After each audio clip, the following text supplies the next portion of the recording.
எல்லாருக்கும் நமஸ்காரம். இன்னைக்கு வந்து சீமாலிகன்னு ஒருத்தன் மகாவிஷ்ணுவோட ஃப்ரெண்டு, கண்ணனோட ஃப்ரெண்டு. சீமாலிகன் மாலிகன்னு பேர், அவன் பேரு. கண்ணனுடைய சேர்ந்ததுனால, கண்ணனுக்கு ஃப்ரெண்டா ஆனதுனால ஸ்ரீமாலிகன், ஸ்ரீமாலிகன்றது. அப்புறம் தமிழ்ல மாற்றும்போது சீமாலிகன் மாறி. மாலிகன்றது ஃப்ரெண்டு, கண்ணனோட ஃப்ரெண்டு. ஆயர்பாடியில ஓடி ஆடி விளையாடி ஊரை சுத்தி அமக்கலம் பண்ணி வண்ண திருடி எல்லாத்துலயும் பங்கு பெற்றவன். கொஞ்சம் ஓரளவுக்கு வயசாயிடுது. வயசாகிடும் போது, கிருஷ்ணா நான் ஒன்னதான் குருவா ஏற்றுக்கிறேன், எனக்கு எல்லா வித்தைகளையும் கற்றுக் கொடு. கிருஷ்ணன் வந்து கேட்கிறாரு.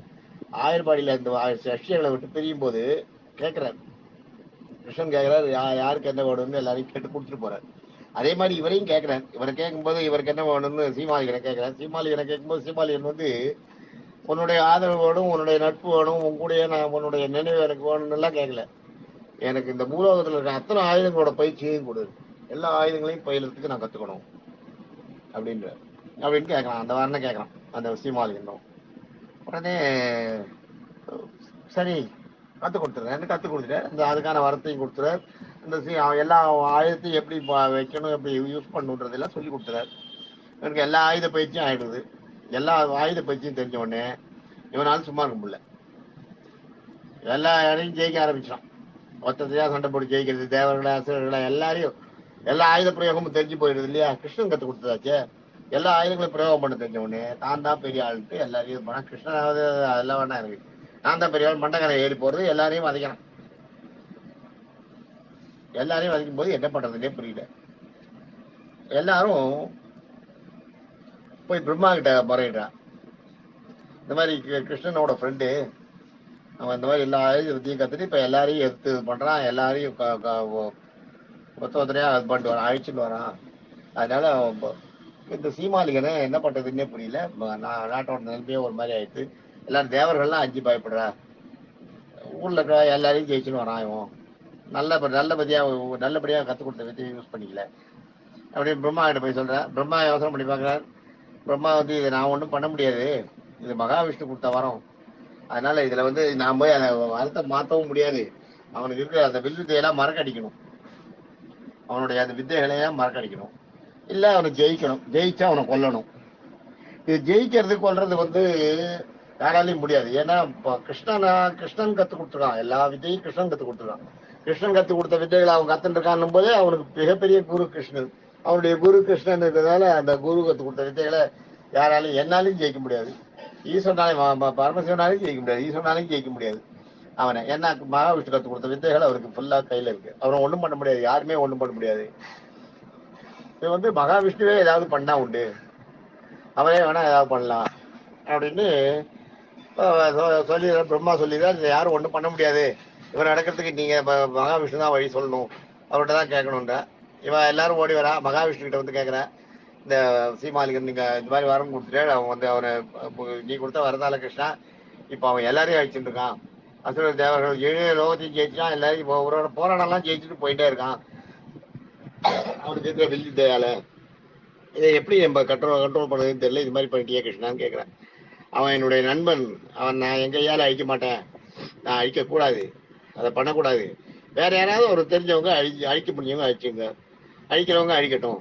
அழிக்கும் போது நான் வேணா அவன் குறுக்க வந்து அவனுக்கு சப்போர்ட் பண்ண மாட்டேன், அதை வேணா பண்றேன் அப்படின்னா. இல்ல நீ கத்து கொடுத்த வரமாச்சே, நீ கத்து கொடுத்த வித்தைகளாச்சே, இன்னும் நீ கத்து கொடுத்த வித்தைகளை வந்து ஜெயிக்கிறதுக்கு இந்த பூர்வகத்துல 7 இடத்துல யாருமே கிடையாதாமே, எப்படி அதை சமாளிக்கிறது அப்படின்னு கேட்கிறேன். அவ்வளவுதான், நான் ஒண்ணும் பண்ண முடியாதுன்ற மகாவிஷ்ணு சொல்லிடுறேன். நான் வந்து என் கையால அவனுக்கு வந்து தண்டனை எல்லாம் கொடுக்க மாட்டேன். ஏன்னா அவன் என்னுடைய நட்புன்றது அபாரமானது. கிருஷ்ணன் வந்து நட்புக்கு ரொம்ப மரியாதை கொடுத்தவர். பாத்தீங்கன்னா குசேல பாக்கியத்துல பாத்தீங்கன்னா குசேலனுக்கு இது கொடுத்தது, குசேலனுக்கு அள்ளி அள்ளி செல்வத்தை கொடுத்தது. அந்த கதையை குசேலன் கதை நான் உங்களுக்கு முதல்ல விஷ்ணு சகஸ்ரநாமம் சொன்னப்ப சொல்லியிருக்கேன். குசேலனுடைய கதை வந்து சொல்லியிருக்கேன், குசேலன் கதை சொல்லியிருக்கேன். அவருடைய குழந்தைகள் 27 குழந்தைகள் ரொம்ப கஷ்டப்பட்டார், அதெல்லாம் சொல்லியிருக்கேன் உங்களுக்கு. குசேல பாக்கியானோன்னு ஒரு புக்கு, அதோட அர்த்தத்தை படிக்கும்போது அந்த கதை பூரா வரும், குசேலோட கதை பூரா வரும், அதுல சொல்லியிருக்கேன். அது மாதிரி நட்புன்றதுக்கு வந்து கிருஷ்ணன் வந்து அதே மாதிரி நமக்கு குசேலர்கிட்ட போட்ட நட்பும் சரி, மற்ற அவருடைய தோழர்கள் அங்கிருந்த ஆயிரங்குல தோழர்கள் அவங்க நட்பும் சரி, அர்ஜுனனோட போன்ற நட்பும் சரி, கிருஷ்ணன் வந்து நட்புக்கு மிகுந்த மரியாதை கொடுக்குறவர். அதனால என் கையால் நான் ஒன்றும் பண்ண மாட்டேன், நான் ஒன்றும் பண்ண முடியாதுன்னு சொல்லி அனுப்பிச்சிருக்காரு கிருஷ்ணன். எல்லாரும் ஓடுறான், என்ன பண்றதுன்னு புரியாத போய் திண்டாடுறப்ப அப்படி நாரதர் என்ன எல்லாரும் ஒரு மாதிரி பதட்டமா இருக்கீங்களேன்னு, இது மாதிரி இந்த சீமாலியன் ரொம்ப பாடாப்படுத்துறான். மகாவிஷ்ணு எல்லா வரமும் கொடுத்துட்டாரு அவனுக்கு. கொடுத்துட்ட உடனே அவனை பார்த்தீங்கன்னா அவன் இப்போ வந்து அவன் எல்லாரையும் ஜெயிச்சு வரான், ஈர லோகத்துலையும் ஜெயிக்கிறான். இப்போ எதிர பார்க்குற வாழையெல்லாம் கொள்றான். அவனை ஒன்றும் பண்ண முடியல, அவனோட அராஜகம் ஜாஸ்தி ஆயிடுத்து, அவனை அழிக்கணும் அப்படின்றாரு. ஐயோ இது மகாவிஷ்ணு கொடுத்த வரமாச்சே, அதுக்கு என்ன பண்றது அப்படின்ன உடனே ஒன்றும் பண்ண முடியாது. சரி நாரதர் சொல்றேன், நான் ஏதாவது பண்றேன்னு சொல்லிட்டு போறேன். அப்புறம் இவாளையெல்லாம் இப்படி நாரதர் மெதுவா ஒரு தடவை சீமாலியன் அப்படி பார்க்கறதுக்கு போற மாதிரி, என்ன சீமாலியா எப்படி இருக்கா, ரெண்டா இருக்கியா, உன் ஃப்ரெண்டு கிருஷ்ணன் என்ன இருக்காரு அப்படின்னா, சீமாலியன் சொன்னா, ஐயோ என்னோட நண்பன், எனக்கு நண்பன் எவ்வளவோ எனக்கு கற்றுக் கொடுத்தான், எல்லா வித்தையும் கற்றுக் கொடுத்தான், எல்லா வித்தையும் கற்றுக் கொடுத்துருவான் எனக்கு, அவனோட வந்து வித்தைகள்லாம் என்கிட்ட இருக்க எனக்கு என்ன கவலை. கிருஷ்ணன் கிடையாது, கிருஷ்ணன் வந்து என்னோட ஃப்ரெண்டுன்றான். கிருஷ்ணன் கிட்ட பகையை கொண்டாட மாட்டேன்றான், பகை கொண்ட மாட்டேன்றான். பகையா நான் தான் உங்களுக்கு கிருஷ்ணன் மகாவிஷ்ணுவால் ஏதாவது பண்ண முடியும், பகையே இல்லை. கிருஷ்ணனோட ஆத்மார்த்தமான ஃப்ரெண்டு, ஆனா செய்யறதெல்லாம் அட்டுழியும். அதனால கிருஷ்ணன் நான் ஒண்ணு பண்ண மாட்டேன், என் ஃப்ரெண்டை என்னால ஒண்ணு பண்ண முடியாதுன்ற இதை அப்ப அதுட்டே இருந்துதான். இப்ப நாரதர் சூழ்ச்சி பண்றேன். நாரதர் கிட்ட போயிட்டு மெதுவா சீமாலிகன்கிட்ட, நீ எல்லாம் கத்துட்டு எல்லா வித்தையும் கத்துட்டு இருக்க, ஆனா இந்த மகாவிஷ்ணு கையில இருக்க சக்கரம் இருக்கு பத்தியா, அந்த சக்கரத்தை எப்படி பிரயோகம் பண்ணணும்னு உனக்கு தெரியுமா? அந்த வித்தை உனக்கு தெரியாது, ஞாபகம் வச்சுக்கோ. அந்த விதையை உனக்கு கிருஷ்ணன் கத்துக் கொடுக்கல, எல்லாத்தையும் கத்துக் கொடுத்தாரு, எல்லாத்தையும் கத்துக் கொடுத்தாருன்னு சொல்றியே, கிருஷ்ணன் கிட்ட சொல்லு. நாரதர் கேட்பார், உனக்கு எல்லா விதையும் கிருஷ்ணன் கத்துக் கொடுத்தாரு தெரியுமா, கத்துக் கொடுத்தாரா தெரியுமா, தெரியுமான்னு தெரியும். எல்லா வித்தையும் கத்துக் கொடுத்தாரு, எதையும் மிச்சம் வைக்கல, எல்லாத்தையும் கத்துக் கொடுத்தாரு, எல்லா வித்தைகளும் எனக்கு தெரியும் அப்படின்ற. அவ்வளவுதான் உனக்கு தெரிஞ்சது. ஒன்னும் உதாரணத்துக்கு ஒன்று சொல்றேன், கிருஷ்ணன் கத்துக் கொடுக்காது உனக்கு நிறைய இருக்கு. பிரம்மாஸ்திரம் இருக்கு, இன்னும் பல அஸ்திரங்கள்லாம் இருக்கு, அதெல்லாம் உனக்கு கத்துக் கொடுக்கல. சரி ஒண்ணும் இல்ல, அவர் கையில இருக்க சக்கரம், அந்த சக்கரத்தை எப்படி யூஸ் பண்ணணும்னு உனக்கு சொல்லி கொடுத்துருக்கா, அந்த சக்கரம் இதை எப்படி யூஸ் பண்ணணும்னு சொல்லியிருக்காரா, உனக்கு தெரியுமான்னு கேட்கறேன். மூழ்கிறான். சக்கரத்தை கொடுக்கலையே, சக்கரத்தை பிரயோகம் பண்றது நம்மளுக்கு கத்துக் கொடுக்கலையே இவர் அப்படின்னு. பிரம்மாஸ்திரத்தை கேட்பா, பிரம்மாஸ்திரம் உனக்கு கத்துக் கொடுக்கறது தெரியுமான்னு கேட்கிற. நான் என்ன ஏதாவது ஒண்ணுல மாட்டிக்கிட்டோம்னு பிரம்மாஸ்திரம் கேட்கும்போது பிரம்மாஸ்திரம் அவனே வேண்டான்னு. ஏன்னா கிருஷ்ணன் வந்து எனக்கு கத்துக் கொடுத்தப்பயே பிரம்மாஸ்திரம் வந்து என்னாலையும் கத்துக் கொடுக்க முடியாது, அந்த அஸ்திரம் வந்து என்னால வந்துன்னா கண்ட்ரோல் பண்ண முடியுமே வழி, அந்த அஸ்திரத்தை கத்துக் கொடுக்கறதுக்கு எனக்கு அந்த பவர் இல்லை, பிரம்மாஸ்திரத்தை நான் கத்துக் கொடுக்க முடியாது. அது வந்து முறையா ஆச்சாரியனா இருந்து பல குரு சிஷியர்களை உற்பத்தி பண்றவாளால தான் அதை பண்ண முடியும். பல சீடர்களை இந்த வில்வித்தைகளை ரெடி பண்ணணும், பலருக்கு குருவா இருக்கணும். நான் யாருக்கும் வித்தைகள்ல எல்லாம் குருவா இல்லை, நான் உனக்கு மட்டும் தான் இருக்கேன், அதனால என்னால பண்ண முடியாதுன்ற பிரம்மாஸ்திரத்தை கத்துக் கொடுக்கல. அது அவனும் பரவாயில்ல, பிரம்மாஸ்திரம் எனக்கு வேண்டான்ற அளவுல தான் இருக்கான், ஒன்றும் பண்ண முடியல அந்த சீமாலிகனை, என்ன கிருஷ்ணனோட இருக்கிற நட்புனால. உடனே நாரதர் என்ன சொல்ல, சரி அந்த சக்கரம் வச்சுட்டு கையில அதை பிரயோகம் படுத்து உனக்கு கற்றுக் கொடுத்தாரான்னு கேட்கறேன். இல்லையே அப்படின்னா, அதான் தெரிஞ்சுக்கோ, நான் சொன்னா கேட்க மாட்டேன், ஏன் கிருஷ்ணன் வந்து உனக்கு எல்லாத்தையும் ஒன்றும் சொல்லி கொடுத்துலமா, இவனை உனக்கு நிறைய தெரியாது அவர் வச்சுருக்காருன்னா கொஞ்சம் இவருக்கு மனசு தடுமாற ஆரம்பிச்சிருது. சேர்ந்த கிருஷ்ணன் எல்லாம் சொல்லி கொடுத்தா இந்த சக்கரத்தை மட்டும் நம்ம பிரயோகப்படுத்த கற்றுக் கொடுக்கலையே அப்படின்னு மனசில் நினச்சிட்டு அது கருவிட்டே போறான். போய் கிருஷ்ணன்கிட்ட போறான், கண்ணா நீ எனக்கு அபவாதம் பண்ற, நீ எனக்கு எல்லா வித்தையும் கற்றுக் கொடுத்துருக்காரு, ஆனா இந்த சக்கரம் பிரயோகம் பண்ற வித்தையே கற்றுக் கொடுக்கலையே நீ அப்படின்னு கேட்கறான்.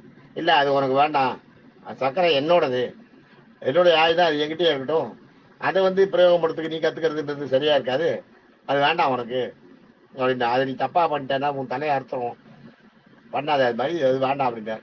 இல்ல சக்கரத்தை பிரயோகம் பண்றதுக்கு எனக்கு இப்பயே நீ கத்து தரணும் அப்படின்னா. வேண்டாம் சீமாலியா, இது வந்து சக்கரத்தை பிரயோகம் பண்ணது ஆபத்தான விஷயம், சக்கரத்தை வந்து எடுத்துட்டா யார் மேலே பிரயோகம் பண்ணிட்டு நிறுத்த முடியும், அதை விட முடியாது. சக்கரத்துக்கு வந்து அவ்வளவு அதுக்கு பவர் எல்லாம் இருக்கு, எல்லாம் சொல்றேன், எவ்வளவு சொல்லி பாக்குறாரு சக்கரம் வேண்டாம்னு. இல்ல இல்ல சக்கரம் எனக்கு வேணும் அப்படின்னு ஒத்தப்படியா நிக்கிறான். சரி நான் தரேன் அப்படின்ட்டு, தூக்கிக்கோ, உன்னுடைய வலது கையை வந்து நேரா வச்சுக்கோ, சைட்ல தூக்கிக்கோ, அதாவது நான் கரெக்டாக தான் சொல்லிட்டேன், கையை தூக்கியோ ஓரமா வச்சுக்கோ, 4 விரல் கட்டு விரல் 5 விரலையும் கட்ட விரலோட சேர்த்து 4 விரல் சுண்டு விரல் தவிர மீது எல்லாத்தையும் முடிக்கோ, சுண்டு விரலை மட்டும் மேல நிறுத்து. நான் சக்கரத்தை இப்ப என்னுடைய சக்தியில இருந்து என்கிட்ட இருந்து வந்து உங்ககிட்ட என்னுடைய சக்தியால மெதுவா கொண்டு உங்க விரல் மேல வைக்கிறேன், வச்சுட்டு லேசா சுத்தி விடுறேன், சுத்தி அப்புறம் நீ எங்கேயாவது பிரயோகம் பண்ணும் அப்படின்னு சொல்றேன்.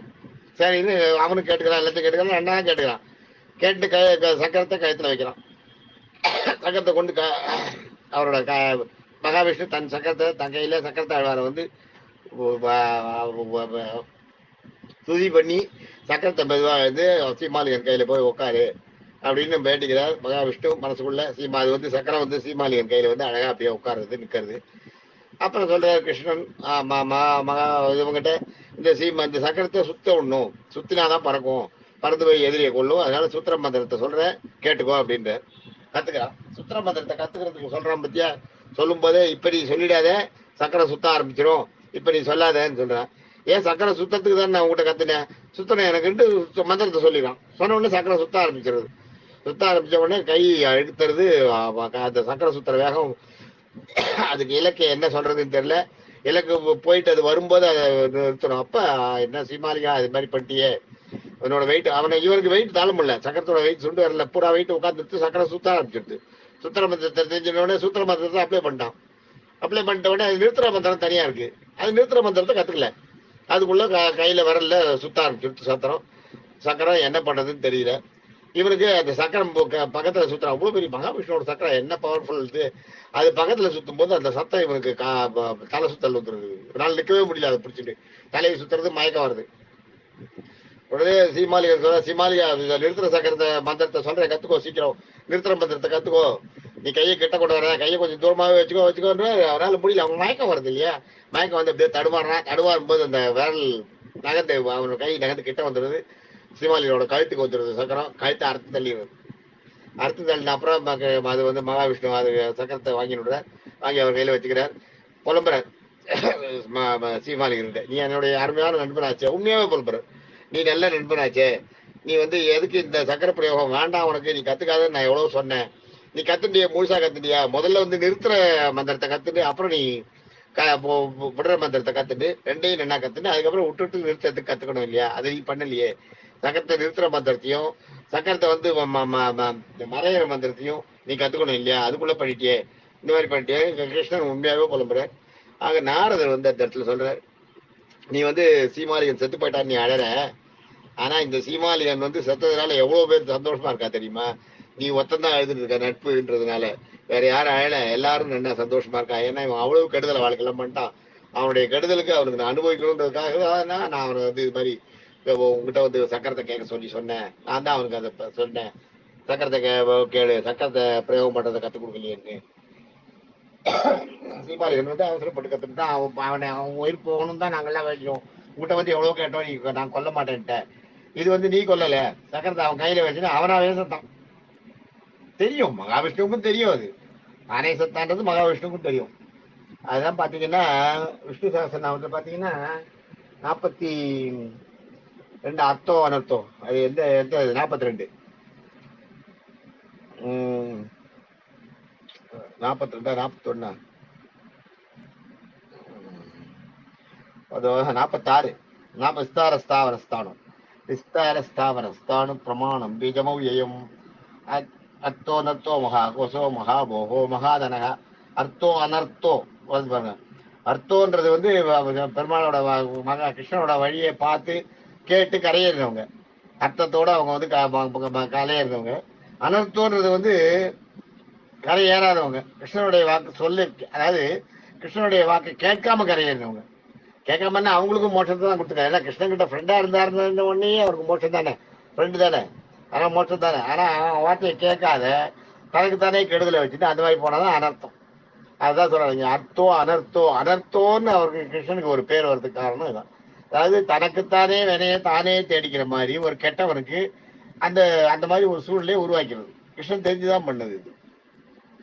நீங்க இவர் பெரியார் எழுதின காப்பிடல்னு ஒரு இது இருக்கு, சாத்தமுறையில வரும், 4,000 நீ சீமாலிகன் அவனோடு தோழமை கொள்ளவும் செய்தாய் சாமார் அவனை எண்ணி சக்கரத்தால் தலை கொய்தாய், ஆமார் அறியும் பிரானே அணி அரங்கத்தை கிடந்தாய், ஏமாற்றம் தனை தவிர்த்தாய், இருவாட்சி பூச்சூட்டவாராய்னு அது ஒரு பாட்டு இருக்கு. பூச்சூடல் 10 பாட்டு சாத்துமுறையில, பூச்சூடல் காப்பிடல் அதெல்லாம் வரும், நீராட்டல் எல்லாம் வரும். அதுல வந்து பாத்தீங்கன்னா இந்த 6வது பாட்டம் 7வது பாட்டம் இது. சீமாலிகன் அவனோடு தோழமை கொள்ளவும் செய்தாய், சாமார் அவனை எண்ணி சக்கரத்தால் தலை கொய்தாய், எல்லாம் அதனால சாத்துமுறையில வர்ற பாட்டு இதெல்லாம். அவனை வந்து தோழமையாகவும் வச்சுட்டேன், அவன் சாகிறதுக்கும் அவனோட தலையை கொஞ்சம் கொய்து தூக்கி எடுத்து போடுறதுக்கும் காரணமான அதுதான். சீமாலிகனோடு தோழமை கொள்ளவும் செய்தாய் சாமார் அவனை எண்ணி சக்கரத்தால் தலை கொய்தாய், ஆமார் அறிவிப்பானே அணி அரங்கத்தே கிடந்தாய், ஏமாற்றம் தனத்தை தவித்தாய், இருவாட்சி பூச்சி விட்டவாராய் அப்படின்னு பூச்சி விட்டது ஒரு பாட்டு உண்டு. இப்ப இதை வந்து அனர்த்தோ என்றது அனர்த்தாய, அனர்த்த அதாவது கெட்டவர்களுக்கு தன்னுடைய நண்பனாகவே இருந்தாலும் அவன் கெட்டவனாக இருந்தால் நேரா அவனை அவனுக்கு வந்து சண்டை போடாம அவனுடைய விபரீதத்தை அவனையே தேடிக்க, அதாவது விநாசகாலே விபரீத புத்தின்னு வரும்பாங்க, அவனோட வினையை அவனே தேடிக்கிற மாதிரி பண்றது. அந்த மாதிரி கலையிலையும் நீ கை சேர்ந்தவன் அப்படின்றதாக விஷ்ணு சஹஸ்ரநாமத்துல அவருக்கு ஒரு பேர், அதான் அனர்த்தோன்னு ஒரு பேர், அனர்த்தாய நமக அப்படின்னு ஒரு பேர் கிருஷ்ணனோட பேர். தேங்க்யூ.